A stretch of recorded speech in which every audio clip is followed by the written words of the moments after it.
I'm joined today by Marcia Crosse, a director in GAO's healthcare team. We're going to be talking today about internet pharmacies and answering your questions on that topic.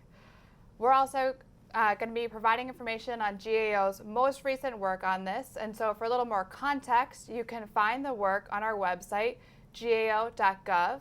The report number to look for is GAO-13-560. So Marcia, to get us started off today, could you tell us a little bit about yourself and your background at GAO? Yes, I'm one of the directors in GAO's healthcare team, and in particular, I'm responsible for a lot of our work on public health issues. I'm responsible for the work we do on medical products and the Food and Drug Administration. I'm also responsible for the work we do on public health preparedness, for disease outbreaks, for emergencies, disasters, or terrorism. So it's really a broad set of public health issues. And could you give us an overview of our topic today, internet pharmacies? Yes, just as the internet offers websites that have a variety of consumer products, there are websites that offer prescription drugs for sale. Some of these are associated with the kind of brick and mortar pharmacies that you're familiar with in your neighborhood, the Walgreens and CVS's of the world, and some of them are exclusively internet websites that offer prescription drugs. So as internet pharmacies become more common and more consumers are buying medications this way, how's a consumer going to know that they've come across a rogue or illegal internet pharmacy site? Well, it's very difficult for a consumer to know. There's one group that surveys internet websites that offer prescription drugs, and they found over 34,000 such websites. They also do other work to determine the legitimacy of those websites, and fewer than 1% of the websites they've determined are actually legitimate internet pharmacies. So it's really difficult for a consumer to know. The website may look just the same as a website for a legitimate pharmacy. It may include seals and offer to allow payments through credit cards, but that doesn't mean that it's a legitimate business.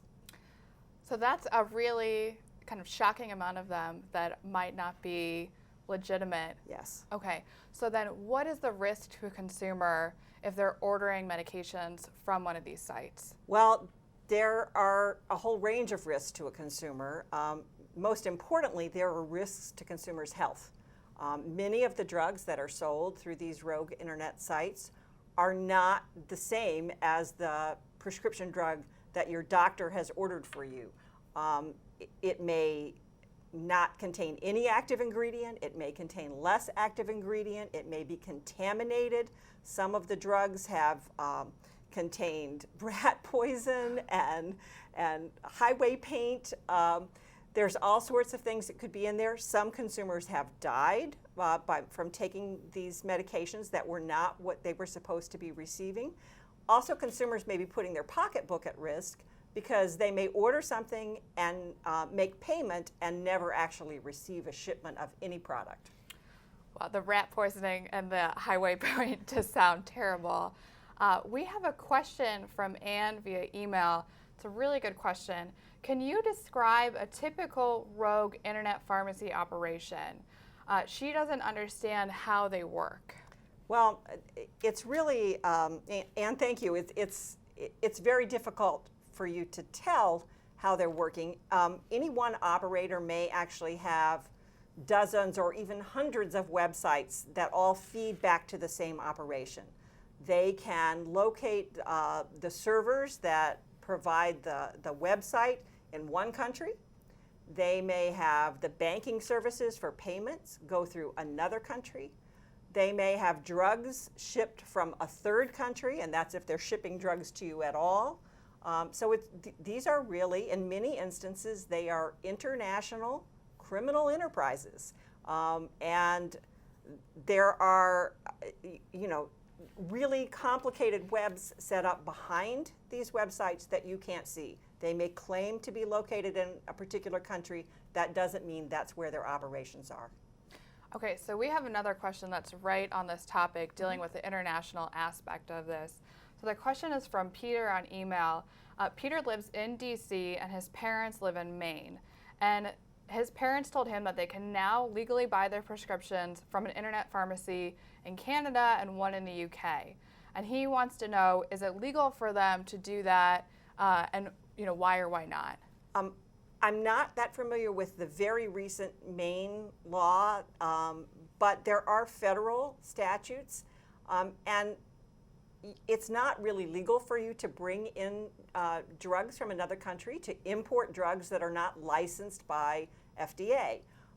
FDA has chosen to use its enforcement discretion to say that for one individual to obtain a small amount of a medication for their own personal use, usually that's been interpreted as up to a 90-day supply of a particular drug, they will not take any kind of enforcement action against an individual citizen for that.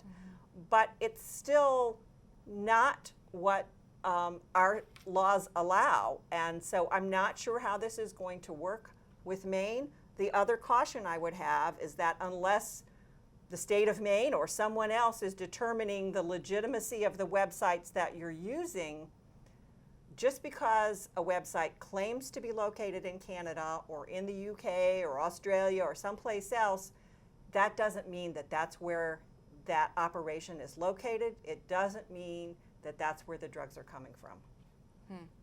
So another really good practical question here on how this works and how it might be different from other pharmacy operations. We've got a question from David over email, and David is asking, is an internet pharmacy the same as filing prescriptions online through a pharmacy, say CVS or Express Scripts? No, that's not what we're talking about when we're discussing these rogue internet operations. Thank you, David, for letting me make that clear. In fact, many people's insurance has some kind of a mail order operation, and many of the brick and mortar pharmacies, like the CVS you mentioned, have internet sites where you can order your refills. That's not what we're talking about here. We're talking about websites that allow you to go out and purchase a drug without any contact directly with that facility except through the internet. In many instances, they don't even ask for a prescription from your physician. And that's one clue that this is not a legitimate operation if they're not requesting that you provide them with a prescription from your physician. Some of them have little questionnaires that you can fill out, but that doesn't mean that a physician or any licensed healthcare professional is actually even reviewing the information you submit on those forms. That's just something to make it appear more legitimate. That doesn't mean it's a real pharmacy. And we have another question on the international angle and about Canada again. Jessica wrote over email, I find it hard to believe that pharmacies that operate legally in Canada would send us drugs of poor quality. Why is our government against us buying drugs from Canadian pharmacies? Well, there are a couple of issues here. First, as I said previously, we don't know for certain that a website that claims that it's in Canada is actually in Canada. We're not saying that there's anything wrong with the drugs Canadians are receiving from their own pharmacies there. And in fact, we know that there have been bus trips organized sometimes along the border for senior citizens to go into Canada to get the same drugs at a lower price. The concern, I think, arises in knowing what you're getting, also in having a drug that's being provided to you in the same dosage that your physician has ordered. Sometimes different countries have different dosage forms of a particular drug. Also, you may not be getting the same information that our Food and Drug Administration requires you be given about the side effects, about the contraindications that are reasons you should not be taking a particular drug, about how to contact a company if you experience any negative effects from taking the medication.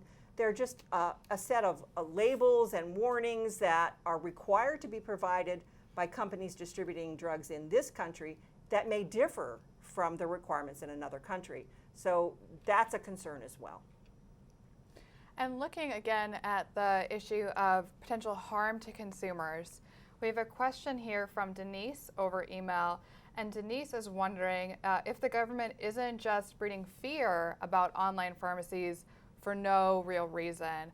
She's really wondering, has anything bad really happened to someone because they bought their medications online? Denise, thank you. Yes, I don't think they're breeding fear.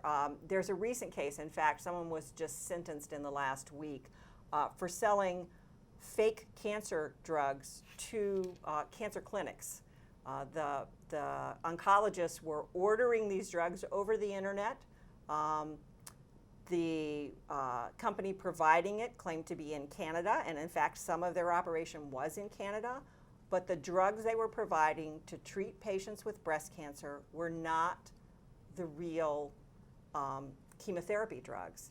And patients who were given these chemotherapy drugs, some of them had serious side effects when they were being given the drugs, and they were not receiving the treatment that was intended to save their life. They were being given drugs that were not going to actually do anything to try to prevent or to reduce the tumors that they had. And so there's real harm that can take place if you're given one of these drugs that is not going to provide you with the treatment that you need. It's one thing if you're ordering an article of clothing and what you get is substandard, but if you're ordering a medication that you're going to put into your body to treat a condition that you have, it could really have an effect on your life if you're not receiving something that's going to give you the right treatment, or it's contaminated or harmful in some way. So I don't think they're overreacting to it. In fact, I think that these cases are very difficult, and it's clear from the proliferation of websites that maybe they're not doing enough. Well, given this harm to consumers, especially with that story about people not getting the actual right drugs for their cancer treatments, I would imagine that this is a really complex issue for the federal government. And so, I really have to ask, what challenges do federal agencies face in combating these operations? It is really complicated. As I described at the beginning, because the operations of these internet websites can span many countries, that's difficult to investigate. And in fact, some of the operators intentionally locate portions of their business in countries that may not have agreements with the United States for extraditing people if criminal charges are placed. They may be able to elude federal government oversight by U.S. It's outside our borders, and so there are limitations on the actions that we can take. Also, there's a variety of federal laws that are broken. There are laws about intellectual property. If you are doing a counterfeit drug that has a packaging that pretends to be a particular drug, but it's not. There are all kinds of FDA regulations that are being violated. There could be money laundering operations that are going on. And so it has taken the combined efforts of many federal agencies, Customs and Border Protection for packages that are coming into the United States, the Postal Inspection Service for things that are coming through the mail, the Food and Drug Administration, and the Department of Justice, the U.S. attorneys, to investigate and prosecute folks who've broken our laws. So it sounds like government agencies are trying to work together here in spite of these challenges. Have they had some success here, or what seems to be working? There has been some success, and in fact, once a year, the U.S. agencies, along with agencies in other countries, have undertaken a kind of a worldwide operation to try to identify these rogue internet pharmacies and to try to close them down. Just last month, in June this year, they identified almost 10,000 rogue websites, and the Food and Drug Administration took action to try to close down over 1,600 websites that were operating in violation of U.S. requirements. So they are taking actions. Mm-hmm. And 10,000, that's quite a number. Yes. Yeah. Okay, so let me go back to our questions we're getting in. Our next one is from Jim over email, and he would like us to talk about buying herbal supplements online.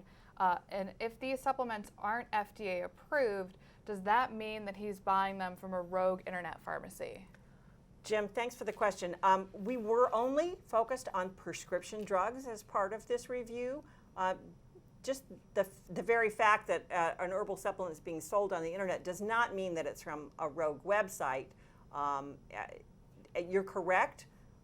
Dietary supplements of that sort are not approved by the FDA. FDA has some oversight responsibility, but there's no approval to allow a product like that to be marketed. You can order those products over the internet. I think some of the same cautions and concerns could apply to be sure that you're trying to deal with a legitimate business, but really the focus of our review was prescription drugs, and so I think that's a different set of issues and challenges. Okay, going back to prescription drugs then, a question from Rose over email. She would like to know, is it illegal for her to buy prescription drugs from rogue internet pharmacies, and could she possibly get arrested for this? Rose, thank you. The government has not been coming after individual purchasers of drugs from these websites. And in fact, as I said, some of the websites are legitimate. It's absolutely permitted for you to purchase a prescription drug for your own use from a website that's in compliance with all of the federal requirements. The concern is more that you might be harmed or defrauded if you're shipped a drug that does not meet your needs. And so, as I said, it's not in compliance with federal requirements for drugs to be shipped into the United States unless it's a legitimate business that's approved by the FDA. But that doesn't mean that there's going to be, anyone coming trying to reach you and take any legal action against you. It sounds like the government is really focusing their efforts against these illegal sites versus consumers that might be buying prescriptions from them. Absolutely, because we think the consumers are being harmed by these websites. The focus is on the illegal operations of the folks who are behind these rogue websites. So our next question comes in from Jeremy, who sent a question in from our live stream page. And Jeremy would like to know, what is the fact that ordering medications online is so prevalent, say about our existing system for acquiring prescription drugs through more legitimate channels? Well, I think we've all become accustomed to ordering things over the internet, and so I don't think it's surprising that this business model has developed to make it convenient and easy for individuals to purchase drugs this way in the same way that they might buy a pair of shoes. But I think prescription drugs are somewhat different, and that it really is incumbent upon individuals to do a little more checking about which websites they're going to do business with. The other reason that a lot of the internet websites have grown is that they're offering lower prices than you may be able to obtain at your corner pharmacy. Part of that is because they may not be providing you with the real drug. And so that may be one reason if something is very cheap. But also they may have a business model where they've been able to at least lower some of the costs of doing business because they don't have to have the same kind of building or personnel. But I think you still need to be doing some checking if you're going to be ordering drugs to treat your own medical conditions from an internet site. Okay, so you've got a question that's right on that topic about customers or consumers checking into these sites before ordering from them. So the question comes from Ellie on email, and she would like to know, is there a safe list of internet pharmacies that are approved by the federal government? And if so, where can she go to find this list? Thanks, Ellie. There are a couple of different places that you can find out about legitimate internet pharmacies. The National Association of Boards of Pharmacies, so the Association for the Pharmacies in the United States, does have a website, and it has a verified internet pharmacy site program, a VIPS program, and you can check their list. Those pharmacies have been checked out by the boards of pharmacy to determine their legitimacy, and that's a fairly short list. There were fewer than 30 pharmacies on that list the last time I looked. There's another group that also regularly looks for internet pharmacy websites and does other types of checks on it, and that's a group called Legit Script. And that group also maintains a list of pharmacy websites that it has determined are legitimate internet pharmacy websites. So you can go to the websites of the National Association of Boards of Pharmacy, the NABP.org, or you can go to Legit Script, and you can check at either of those websites, and both of them are listed in our report, where you can check for yourself and find an internet pharmacy that you might want to feel comfortable using. That's really helpful information. I'm so glad that we got that question in. And again, if you need the report, to go back to that, that's GAO-13-560. Those sound like a couple of really helpful resources for consumers. So I'm going to turn to our next question from Kate over email. It's a little bit of a concerning question. I've been buying prescriptions online from a Canadian pharmacy and saved a lot of money. And she actually talked about this with her doctor, and the doctor has said it's fine since she made the switch. So Kate's wondering, why should she care about rogue internet pharmacies? Well, if she is receiving legitimate medications and they're treating her condition, and she's talked about it with her physician, she may have some comfort in that. And as long as she knows what this pharmacy is and that it actually is located in Canada and she's receiving the drugs that her doctor has ordered for her, then I don't know that there's a problem with that. I think that the concern is that you often can't tell where a pharmacy is actually located. So if she's done some kind of verification that it's a Canadian pharmacy and she knows that the drug she's been receiving is the drug that's been prescribed, that's fine. Part of the problem sometimes, though, is that people are receiving drugs that are not really what the doctor has ordered for them. Okay. And we've got another question from Sal via email. Sal would like to know, isn't it true that FDA is trying to discourage us from using online pharmacies because they want us to buy drugs made here in the U.S. By American companies? No. In fact, drugs that you get here from your corner drugstore are often not made here in the U.S. by American companies. In fact, the FDA estimates that about 80% of the active ingredients in all the medications we take come from overseas, and about 40% of the finished drugs that you receive at a pharmacy are coming in from overseas. So it's more about having drugs that are made in a facility that's been inspected, where we know what the product is, where it meets U.S. requirements, and where the labeling and other prescribing information that you receive, the warnings, and other kinds of data for how you should take the drug, how often you should take the drug, that all of those requirements are being met so that you're getting a drug that we know is going to be what your doctor has called for.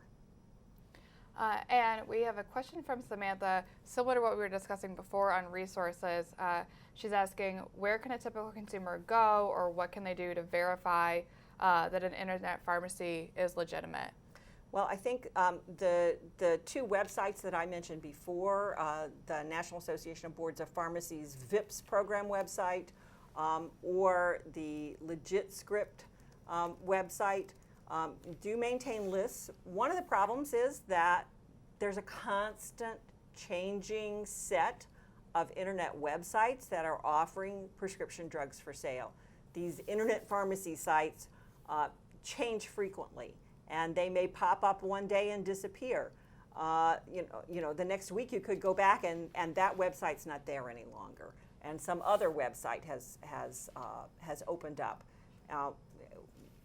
We know from information about some of the investigations that the government has done that some of the operators maintain a large number of domain names, and so if they're forced to shut down one website, they just open up their operation under another website. They may have dozens of web names that are all feeding into the same operation, and so you do need to keep checking to be sure that that the websites that you're going to are the legitimate ones. Thank you.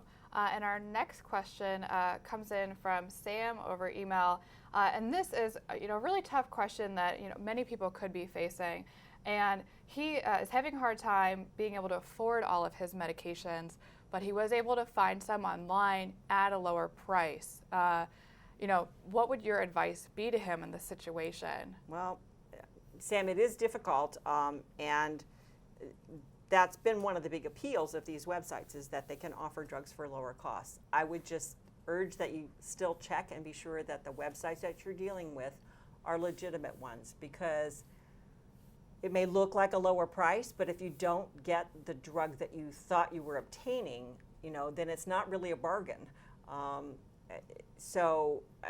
If you're getting a lower price from a legitimate website, that's very good, and that's a good justification for the existence of these online pharmacies. But just be sure that you're dealing with a legitimate online pharmacy. Great. And I think we've got time for about one or two more questions here. So one from George via email. If online pharmacies are doing such bad things, why doesn't the government just shut them down? Well, it's very difficult for the government to take action against these websites. As I said earlier, most of them are located overseas now. And so we don't really have jurisdiction. It requires cooperation with other governments. They're very difficult to investigate because they can come and go. And so an investigation may open up and then the website shut down, and so the trail dries up. It's hard for investigators to get to the individuals who are behind it. There have been some cases, as I said, where operations in multiple countries are involved, sometimes intentionally located in places that don't have agreements with the United States to extradite individuals charged with crimes, or to assist in seizing assets or closing down operations. The government has taken action to try to get the web registrars to shut down websites, but that doesn't prevent some of these operations from just opening up again under a different name. Well, that's going to be a good place for us to end today, and a good word of caution to consumers to really do their due diligence before ordering from an online pharmacy. Thank you so much for taking the time, Marcia, to be here with us today and to answer everyone's questions. Thank you. And to everyone who sent in questions today, thank you so much for sending in your questions, and even just for tuning in today. We really appreciate you taking the time to join us here for our AskGAOLive chats. If you have any feedback for us, you can send that in via email to askgaolive@gao.gov. And for more from the Government Accountability Office, be sure to visit us online at gao.gov. You can find us on Twitter at USGAO. We're on Facebook at facebook.com/USGAO, and we're on LinkedIn as well. Thank you again so much for taking the time to join us today, and we hope you tune in again next time.